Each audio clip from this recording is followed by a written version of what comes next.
Very much indeed. An African Renaissance. You may perhaps recall the expression used by the then President of the United States, Bill Clinton, to describe the future he hoped for that continent. It was 15 years ago that he set off on the longest visit ever undertaken by a serving president.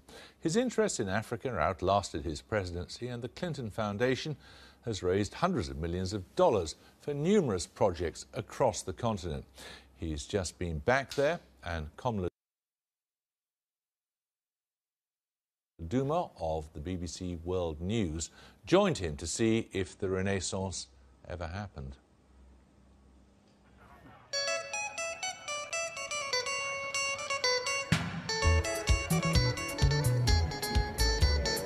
It's been more than 10 years since he left office, but his engagement in global affairs shows no sign of abating. After leaving the White House, he established the Clinton Global Initiative. He's raising hundreds of millions of dollars from private donors and corporations to fight HIV and AIDS, stamp out malaria, and provide healthcare solutions in poor communities across the world, especially in Africa.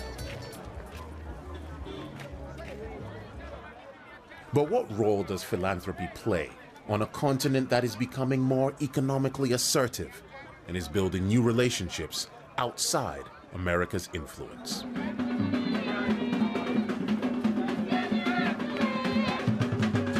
At this event in Tanzania, President Clinton observed a demonstration on how a microfinance project helps local businesswomen. It's backed by an international NGO and Barclays Bank. On paper, it works well. Women get small loans, they start a business, they feed their families. For all involved, it looks like a win-win situation, and frankly, it's great PR. It's through initiatives like this that Bill Clinton thinks aid can be most effective. I can perfect a solution to a problem and then throw it into high relief and hope other people will embrace it, including governments. Or I can go out and do what I try to do through the Global Initiative, which is get other partners, and together we have a huge collective impact. But is this the best model for African development? The continent has made enormous progress in recent years. GDP growth in places like Tanzania, Ethiopia, and Ghana has outstripped all of Europe's lethargic economies. An hour outside the capital, in the town of Bagamoyo, work is set to start that'll transform these pristine beaches into one of the biggest ports Africa has ever seen. It's funded by $10 billion from China. We have beautiful shores. We'll lose the beauty of the place itself and the people who are living here. But in another side, if you take on the aspect of the economic, we need to have this port. We need, because it's going to boost the economy of the country. What is happening here is being replicated across the continent. China has overtaken America as Africa's biggest trading partner. Clinton concedes that in almost every area of engagement, America is playing catch-up. I don't believe that we spend enough money on basic infrastructure in our aid program. I don't believe we spend enough money on basic economic growth initiatives. So I won't argue that the Chinese are going to get a lot of goodwill. I don't necessarily think it's a bad thing for America if African countries appreciate both what we try to do to help their kids stay alive and what the Chinese do to give them better infrastructure. And I think that we've got to try to create a future that we can share with the Chinese, not one where everything is a zero-sum game. That does sound very optimistic, but you know what real politics is, and how likely is that? The competition it's more likely than you think. Look at all the places where, no matter how grateful people were to China for their investment, if they think they came in and employed too many Chinese workers and too few local workers, if they think that the working people weren't treated well, if they think that the effect of the infrastructure investment was to prop up a government that didn't have broad popular support, there are downsides to that too. In the end, countries have to make their own future. If when we invest for the country, we're careful not to ask for too much, careful not to act like we're trying to shape too much. Tie it to human rights? No, I don't mean it like that. No, I think it's a good thing we stand up for human rights. What have we learned from all these experiments since the Arab Spring? Politics is a lot more than majority rule. It's minority rights, individual rights, human rights, shared decision making. And so I think that we need to help other countries and empower people around the world because it's the right thing to do. There are many who feel that China has advanced its interests in Africa partly because it is willing to ignore issues of transparency and human rights. Rwanda is our next destination, and it is there the Clinton record demands the most scrutiny.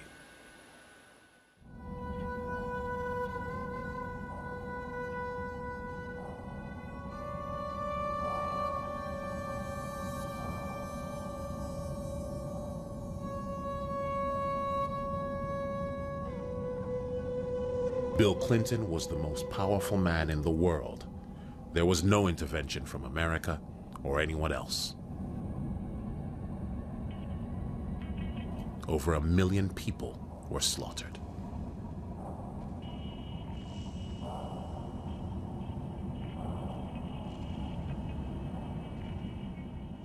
Is it that sense of, responsibility? At the time it happened, you were president, that connects you or actually drives the position that you have vis-a-vis this issue?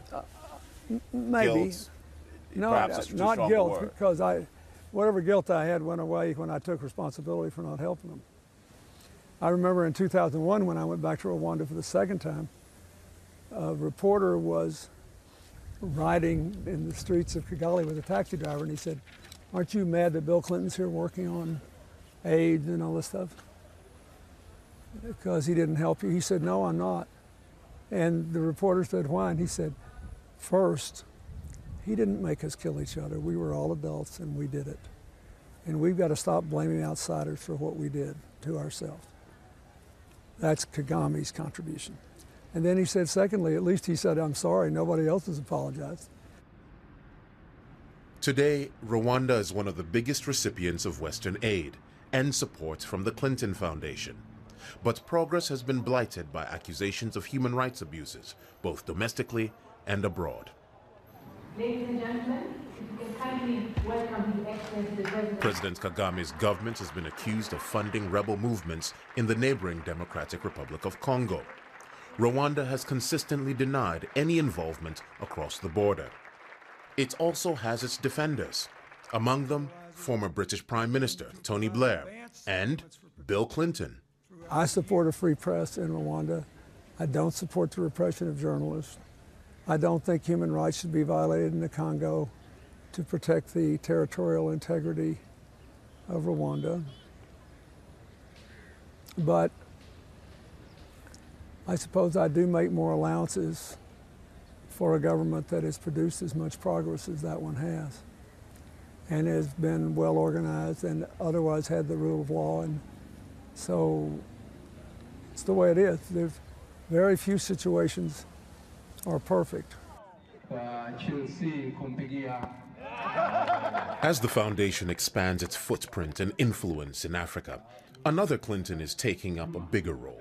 Did I do okay? That was okay? Thank you. Just, vigorously, Dad. Vigorously. Chelsea Clinton sits on the foundation's board, and at this project, backed by World Vision and Procter & Gamble in Rwanda, demonstrates how simple interventions can provide clean water in poor communities.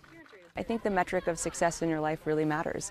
And as much as I loved solving a problem and kind of when I worked on Wall Street, kind of seeing that I was right in an investment idea, I didn't ultimately want to denominate my life in dollars. I wanted to dominate my life in the number of lives that I could help save or help become healthier, or the number of people that I could help empower to lead their own lives. And you come from a very, influential political dynasty, some would say. Why make that not that choice as opposed to pursuing this? Right now, I very much feel called to participate in the nonprofit sector. I also am grateful to live in a city and a state and a country where I really believe in my elected representatives.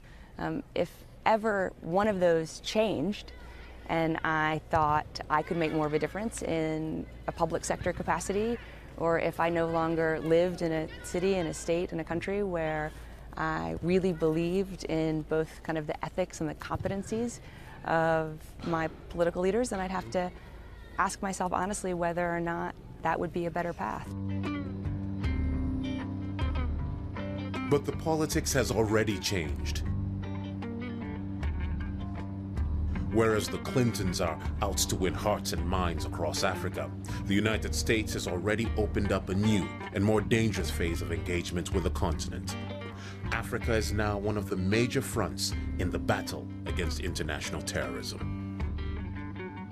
We're obviously in a very unstable period in the world, particularly on the continent. Many of the experts I've spoken to link this directly to what happened in Libya and the overthrow of Gaddafi. I've heard experts say that Libya has now become the primary source of funding and for arms for Al-Qaeda.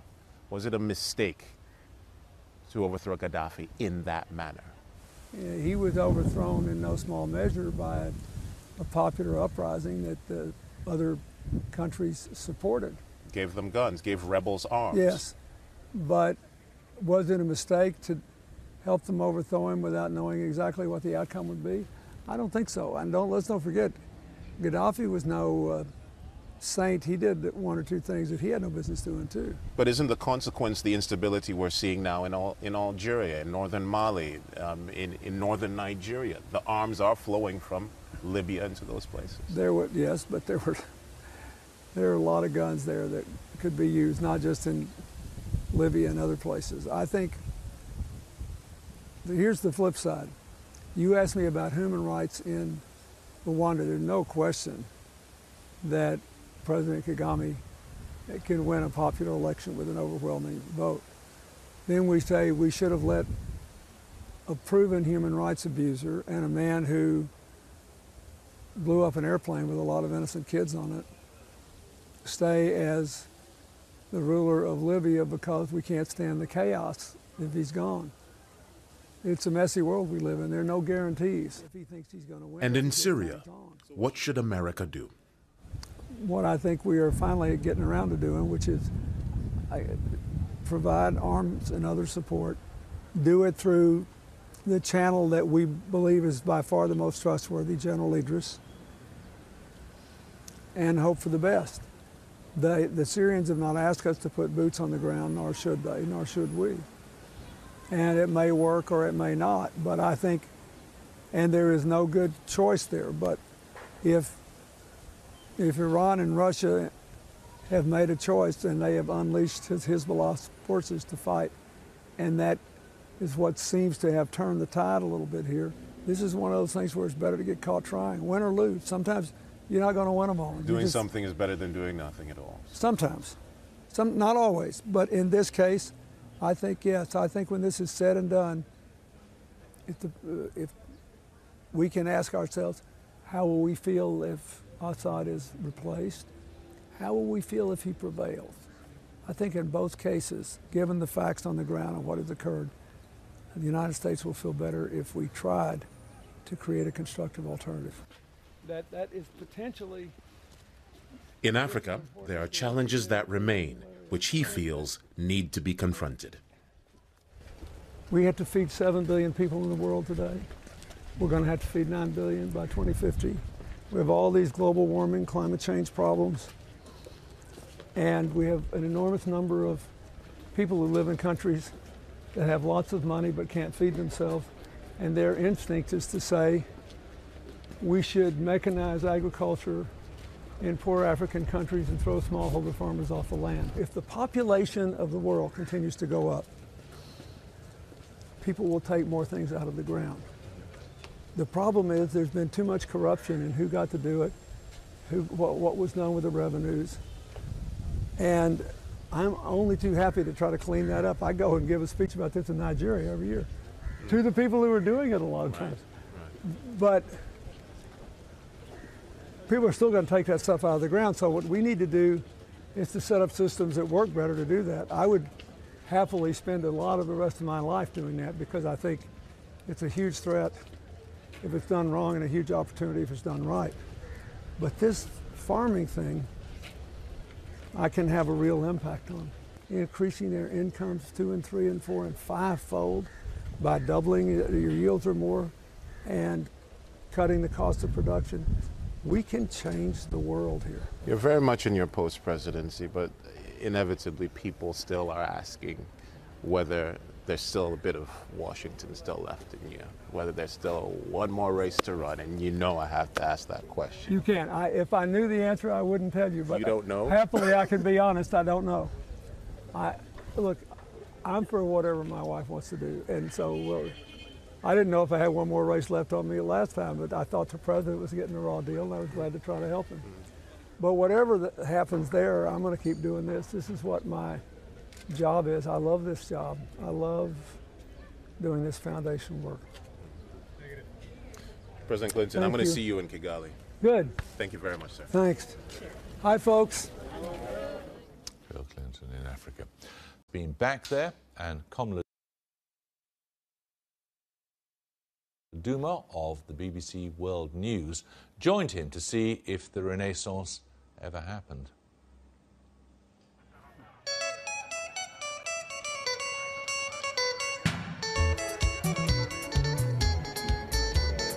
It's been more than 10 years since he left office, but his engagement in global affairs shows no sign of abating. It works well. Women get small loans. They start a business. They feed their families. For all involved, it looks like a win-win situation, and frankly, it's great PR.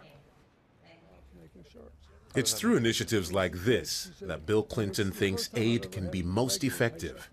I can perfect a solution to a problem and then throw it in the hopper. After leaving the White House, he established the Clinton Global Initiative. He's raising hundreds of millions of dollars from private donors and corporations to fight HIV and AIDS, stamp out malaria, and provide healthcare solutions in poor communities across the world, especially in Africa. But what role does philanthropy play on a continent that is becoming more economically assertive and is building new relationships outside America's influence?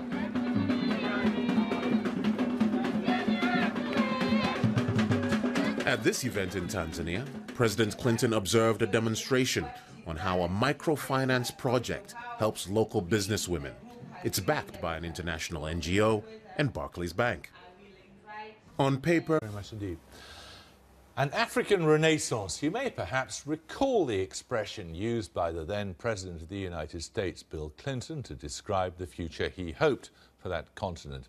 It was 15 years ago that he set off on the longest visit ever undertaken by a serving president. His interest in Africa outlasted his presidency, and the Clinton Foundation has raised hundreds of millions of dollars for numerous projects across the continent. He's just